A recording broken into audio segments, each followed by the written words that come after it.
की सदर महबूबा मुफ्ती ने जम्मू कश्मीर में शराब पर पाबंदी के लिए पुलवामा में दस्तखती मुहिम शुरू की। इन्होंने पुलवामा में इस मुहिम की शुरुआत की, जहां बड़ी तादाद में लोगों ने अपनी हिमायत का इजहार किया। महबूबा मुफ्ती का कहना है कि शराब नोशी समाजी बुराई है और इसे रोकने के लिए हुकूमत को फौरी इक़दाम करने चाहिए। उन्होंने मजीद कहा कि यह मुहिम वादी के दीगर अजला में भी शुरू की जाएगी ताकि अवामी हिमायत हासिल करके हुकूमत पर दबाव डाला जा सके।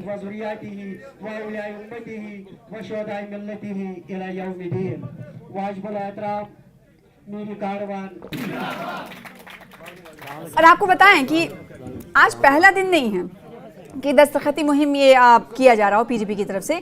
कल ही इसकी शुरुआत हो चुकी है। श्रीनगर से पीडीपी लीडर इल्तिजा मुफ्ती की तरफ से इसकी शुरुआत हुई और इस शुरुआत भी हंगामा खेज थी, क्योंकि पहले उन्होंने लाल चौक जाने का ऐलान किया था, लेकिन पार्टी के लीडरों को पुलिस की तरफ से, सिक्योरिटी फोर्सेस की तरफ से आगे नहीं बढ़ने दिया गया, जिसके बाद उन्होंने पार्टी दफ्तर से ही इसकी शुरुआत की थी। और अब आज दूसरा दिन है, जिले जिले ये दस्तखती मुहिम जाएगी।